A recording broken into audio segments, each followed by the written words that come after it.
اعوذ باللہ من الشیطان الرجیم بسم اللہ الرحمن الرحیم۔ میں پناہ لیتا ہوں اللہ کی شیطان مردود سے۔ شروع کرتا ہوں اللہ کے نام سے جو بڑا مہربان نہایت رحم والا ہے۔ مثلہم، ان کی مثال، کمثل الذی استوقد نارا، اس شخص کی سی ہے جس نے جلائی آگ، فلما اضاءت، پھر جب روشن کر دیا اس آگ نے، ما حولہ، اس کو جو اس کے ارد گرد ہے، ذہب اللہ، تو زائل کر دی اللہ تعالیٰ نے، بنورہم، ان کی روشنی، وترکہم فی ظلمات لا یبصرون، اور انہیں چھوڑ دیا اندھیروں میں نہیں وہ دیکھتے، سمن، وہ بہرے ہیں،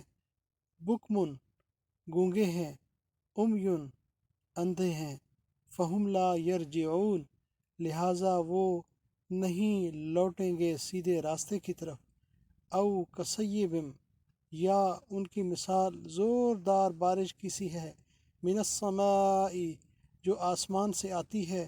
فیہ ظلمات ورعد، اس میں اندھیرے پر اندھیرا ہے، ورعد، اور بادل گرج رہا ہے،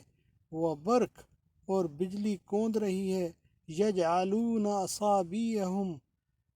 وہ ٹھونستے ہیں اپنی انگلیاں،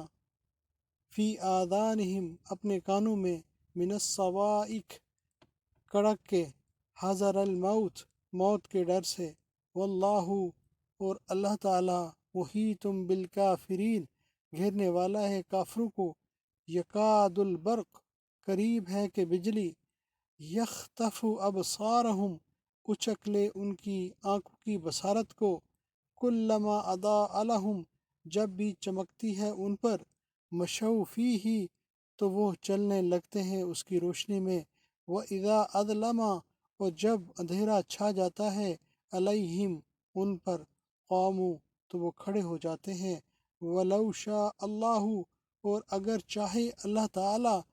لَذَهَبَ بِسَمْعِهِمْ، تو زائل کر دے، تو لے جائے ان کی شنوائی، ان کے کانوں کی سماعت، وَأَبْصَارِهِمْ، اور ان کی آنکھوں کی بصارت، ان اللہ، بے شک اللہ تعالی، علی کلی، ہر چیز پر، شیء قدیر، ہر چیز پر خوب قادر ہے۔ عبداللہ بن مسعود اور دیگر صحابہ رضی اللہ عنہما نے اس کا مطلب یہ بیان فرمایا ہے کہ نبی کریم صلی اللہ علیہ وسلم جب مدینہ تشریف لائے تو کچھ لوگ مسلمان ہو گئے، لیکن پھر جلد ہی منافق ہو گئے۔ ان کی مثال اس شخص کی سی ہے جو اندھیرے میں تھا، اس نے روشنی جلائی جس سے اس کا ماحول روشن ہو گیا اور مفید اور نقصان دہ چیزیں اس پر واضح ہو گئیں، اچانک ہی وہ روشنی بجھ گئی اور وہ حسب سابق تاریکیوں میں گر گیا۔ یہی حال منافقین کا تھا، پہلے وہ شرک کی تاریکی میں تھے، مسلمان ہوئے تو روشنی میں آ گئے، حلال و حرام، خیر و شر کو پہچان گئے، پھر وہ دوبارہ کفر و نفاق کی طرف لوٹ گئے تو ساری روشنی جاتی رہی۔ صدق اللہ العظیم۔